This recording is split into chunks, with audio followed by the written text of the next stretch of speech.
Okay, good morning. Yesterday we were continuing working on that slope-intercept form, and we're going to continue it again today. So that slope-intercept form is super important to remember what each of those pieces mean, and we're going to see how we're using it in a different way today. So today we're doing CO56. I can write the equation of a line in slope-intercept form given an equation in standard form. So we're going to get an equation and we're going to change it around so it'll be the slope-intercept form. So just like there are many ways to describe a warm day, it could be hot, it could be sunny, it could be a summery day, caliente, maybe using a different language. In Italian, it's caldo. There are many ways to describe the graph of a line. One way is the slope-intercept form that we've been working with. Another way is the standard form.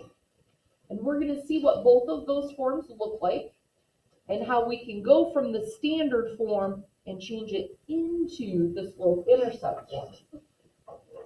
So, what is my slope-intercept form? Everybody together. Y equals mx plus b. Okay, we have to know that. The standard form looks like this. Ax plus by equals c. So think about when we've done equations in the past when we had to do opposite operations, and we might have had 5x equals 2, 5x plus 2 equals 17.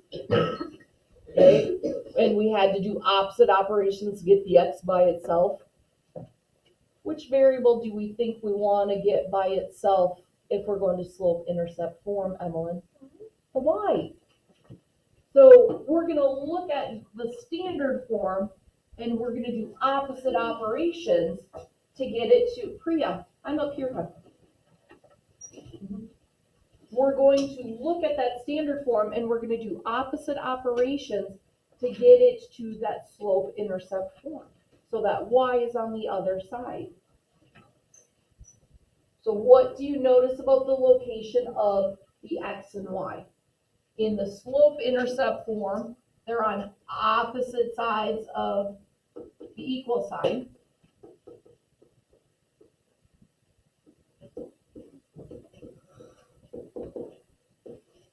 And in the standard form, they're on the same side.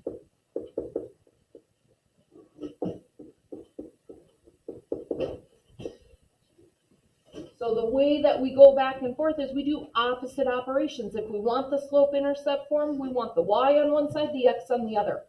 If it's in standard form, both the x and the y are on the same side. We know how to do opposite operations. We know slope-intercept form. We know standard form without realizing we know standard form. We just hadn't given it that name. So now we're going to be able to work to convert from the standard form to the slope-intercept form. And we have two steps. Step one, we're going to move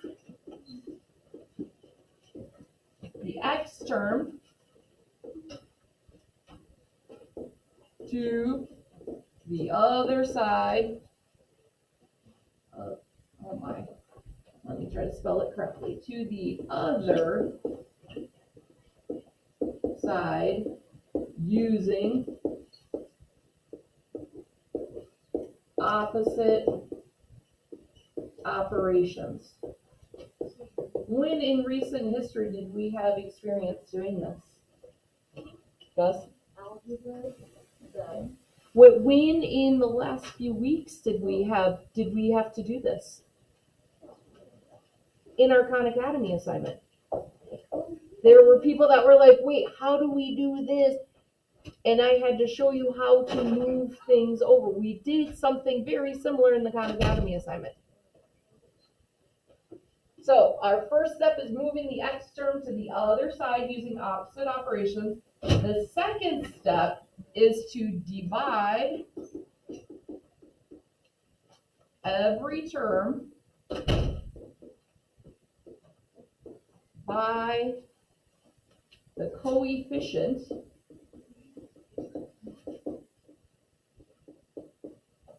to y. What do you think coefficient means? It's a good vocab word for us. What is the coefficient? So if we look up here, we're talking about y. Here's my y. What would the coefficient be?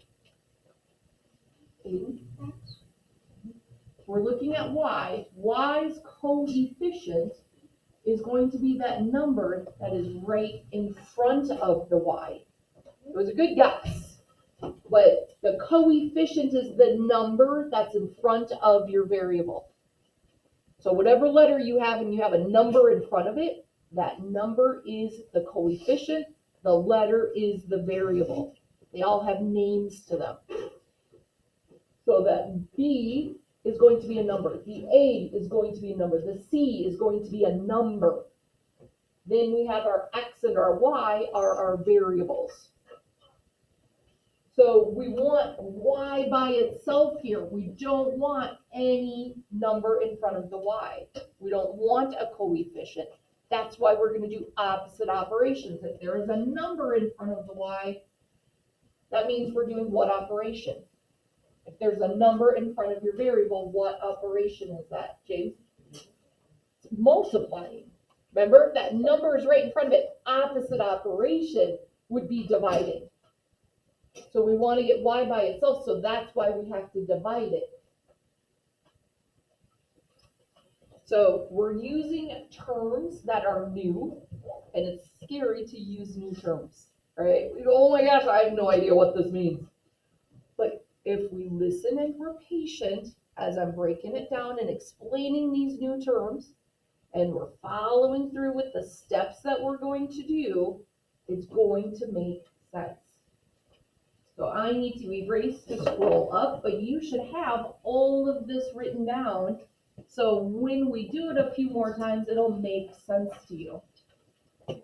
So let's scroll up. Let's work some through together. We're going to rewrite each equation into the slope-intercept form. So what do we want on one side of the equation? Just the y. Remember, our slope-intercept form is y equals mx plus b. So the mx is the coefficient and the variable of x. The b is going to be just our constant, that solid number that doesn't have a letter next to it.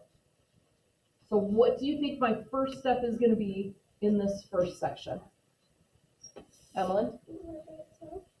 Well, what's the first step to get y by itself?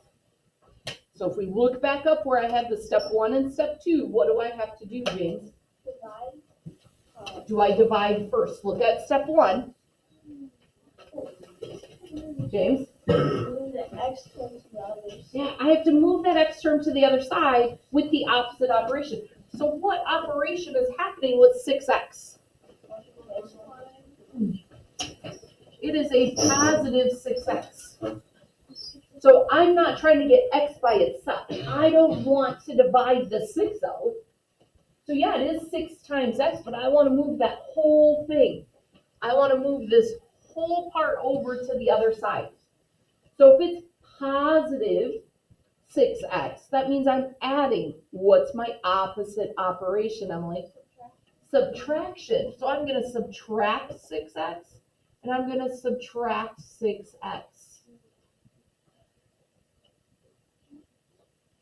Does that make sense? So what we're going to do is we're going to change it now. So we've got that mx in the front.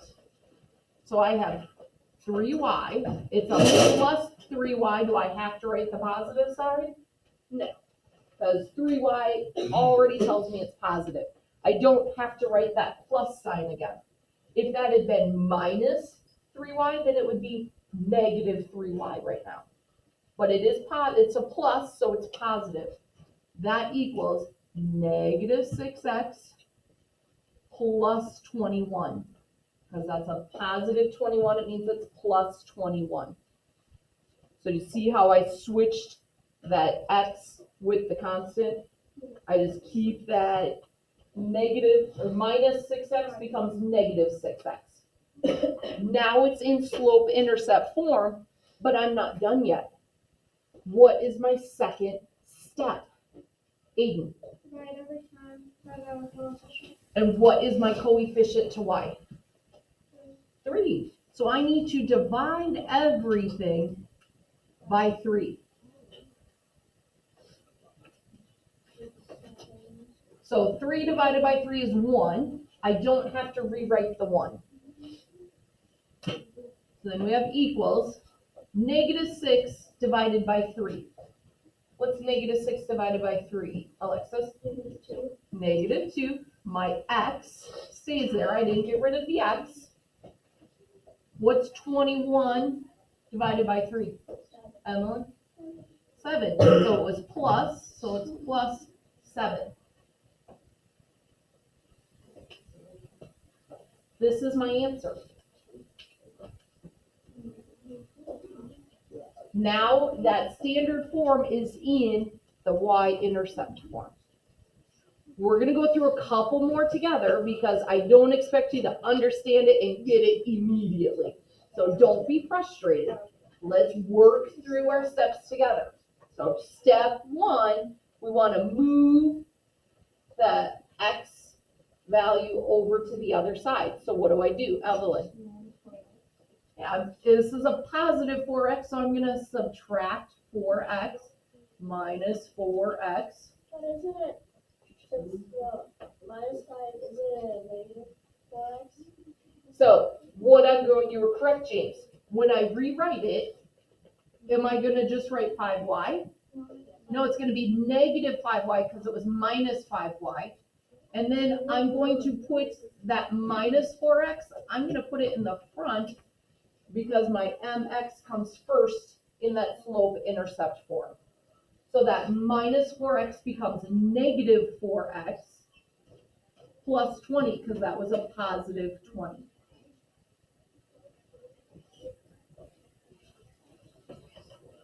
What is my second step?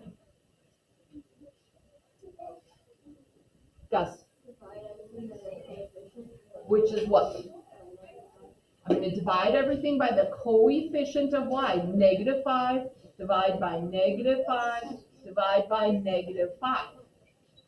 Negative 5 divided by negative 5 is what? Positive 1. So I don't have to rewrite it. It's just y. So now I have negative 4 divided by negative 5. When we work with our slope, do we want decimals? We can use fractions. Sometimes it's a whole number because it's over 1. Sometimes our slopes are a fraction. Well, I have negative 4 divided by negative 5. What fraction would that be? I heard negative 4/5 and I heard 4/5. Which one would it be? They are two very different answers. Why would it be 4/5? Because negative divided by a negative is a positive. So we have 4/5 x. What's 20 divided by negative 5? Negative 4, which is minus 4. So that is our answer. Wouldn't you divide 4 divided by 5? Do we want a decimal or a slope? 4 divided by 5 gives me a decimal, and then turn it into a fraction. It's going to be 4/5. So you're just giving yourself a whole lot of extra work that you don't need to do. Okay? I know it's confusing when we learn something new. So we're just going to take deep breaths if we're not getting it, because we're not done going over it as a class. Okay, so don't be frustrated if it's not automatically clicking. It's okay. We're going to work through this a little bit more. So just be open. Be open. Okay, we're taking it one step at a time. Our next one is negative 10x minus 3y equals negative 36. What is my first step. Tatum, can you figure out what the first step is? First step, you're adding 10. So it's minus 10x, so yeah, we want to add 10x. So I have minus 3y is negative 3y. Minus 10x plus 10x cancels out. And that equals, I'm going to put my mx, that plus 10x, I'm going to put that first, so it's in the same format. Negative 36 becomes what? Minus 36. Because that negative tells me I'm going to subtract it. Negative and minus go together, plus and positive go together. So now I have negative 3y equals 10x minus 36. What is the second step? Audrey? Yeah, I'm going to divide by the coefficient of y, which is negative 3.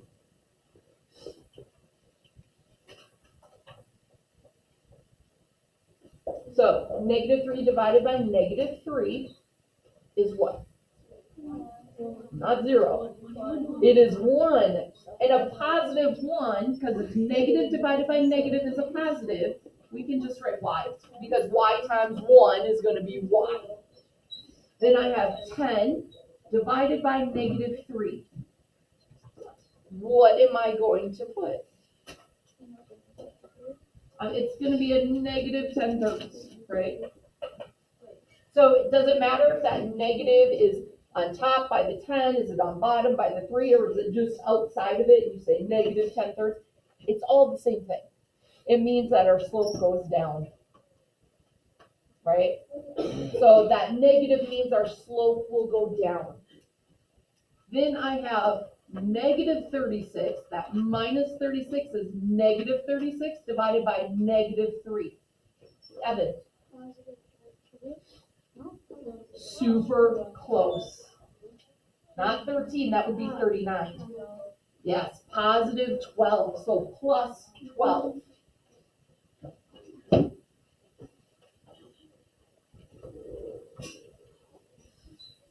So we know that when we have these negative slopes, we know that means our line goes down, that slope goes down. If they are positive, it means we're going to go up. Okay, so we've worked with these forms, that slope-intercept form. So remember, it says divide all the terms by the coefficient of y. So that's why over here, I divided every single number by that negative 3. Adding and subtracting have one set of rules when you're working with variables. When you add or subtract variables, they have to be the same variable. You can add or subtract y's, you can add or subtract x's, but if it's an x, you can't add it to a y. Okay, if you have apples and oranges, you can't add apples to the oranges, you can only add apples to apples. When we multiply or divide, just like with fractions, there's a different set of rules. You can divide that coefficient out because we're not taking that variable with it. We are just dividing by the coefficient. So it goes to all of the numbers. When we add or subtract with the variable, we're taking that variable with it. So we can only add or subtract with that same variable. Does that make sense? Why we're dividing everything by 3, but we're only moving over that mx? Okay, because adding and subtracting with variables are different than the multiplying or dividing. If we're not taking the variable with us, we can divide everything by that coefficient. So oftentimes the constant is forgotten. People will just do the y and the x and they forget to divide the constant too. Make sure you divide every single one. That's why I write it underneath. It looks like, oh my gosh, Ms. Gambino is doing so much work up there. I don't want to have to do that. I just want to do it in my head. When we do it in our head, we forget some steps. That's why it's important that we have to show our work. So we're going to rewrite the equations in slope-intercept form. Then we're gonna identify the slope and the y-intercept. Slope, it's not hard. Slope, y-intercept, right? That's not adding on anything new. That's using our previous objectives and just saying, oh, I know the slope is that what's in front of the x, and I know my y-intercept is but the one that's the number by itself, that constant by itself.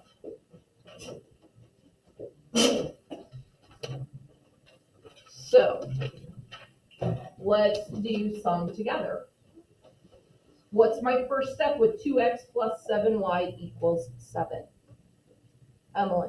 Divide 2x, like, subtract 2x minus 2x. And then Yep, I'm gonna subtract out that 2x.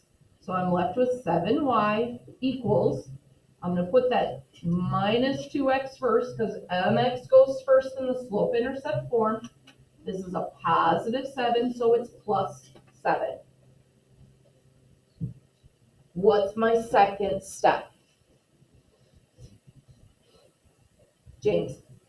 you divide everything by the y-intercept, The y coefficient, coefficient. which is the 7. So I'm going to divide everything by 7, because that's my coefficient to the y. 7 divided by 7 is just 1, so my y is by itself. Negative 2 sevenths. Negative 2 divided by 7, I can't get a whole number, so I'm going to leave it as a fraction. So negative 2 sevenths x.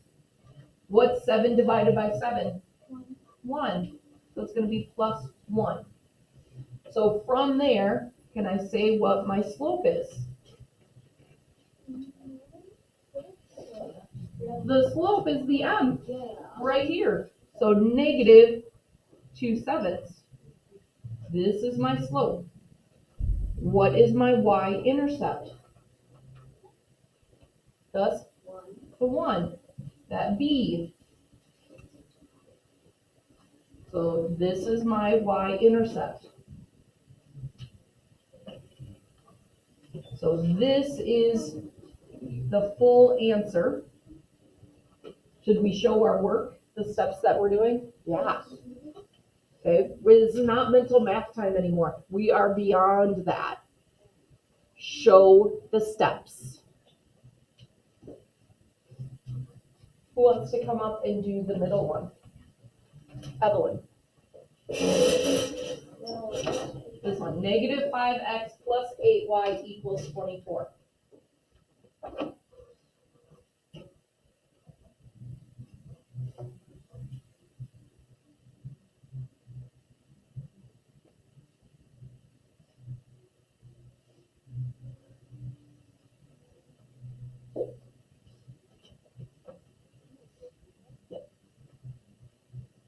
Oh wait, why did you do negative? Because is this positive or negative right there? Yeah, so it's gonna be just like a positive.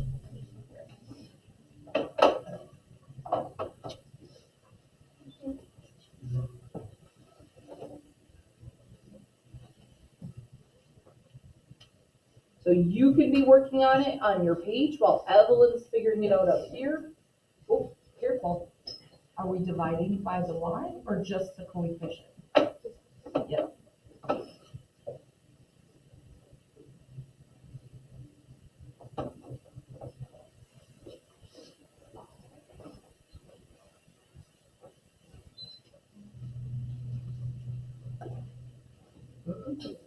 We don't want decimals. Can we leave it as a fraction? Just leave it as a fraction.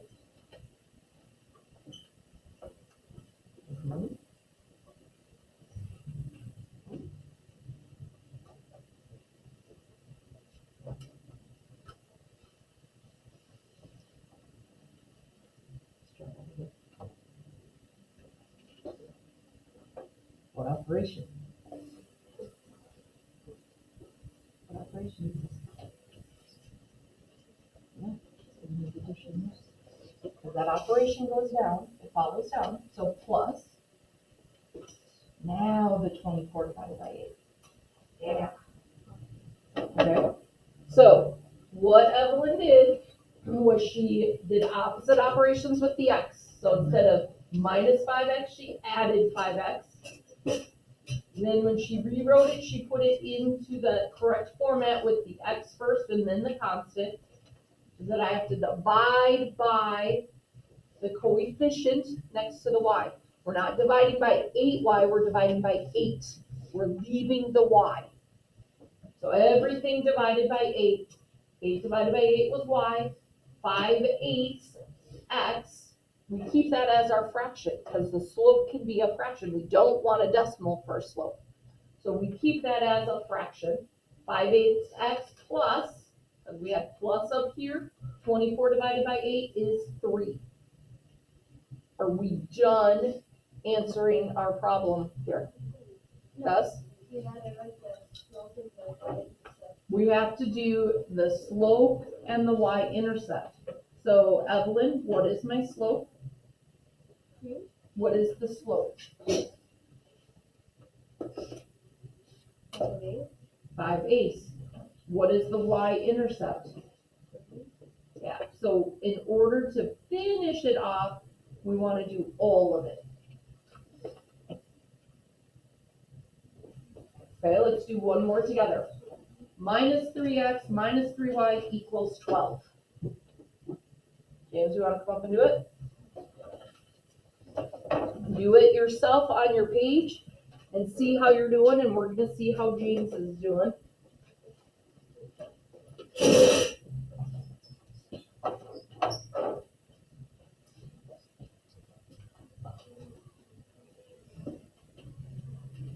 Well, not just the 3, it's 3, yeah.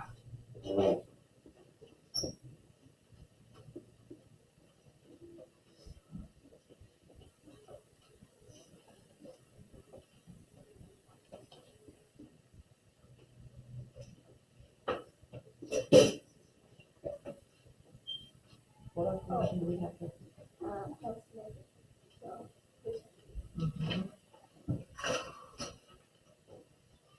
So second step.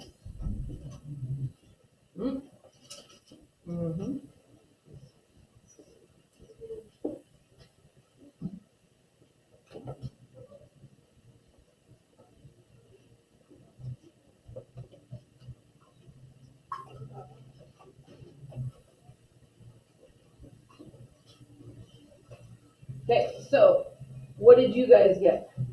Y equals negative 1x minus 1. Okay, wait, James, I'm gonna have you hold on.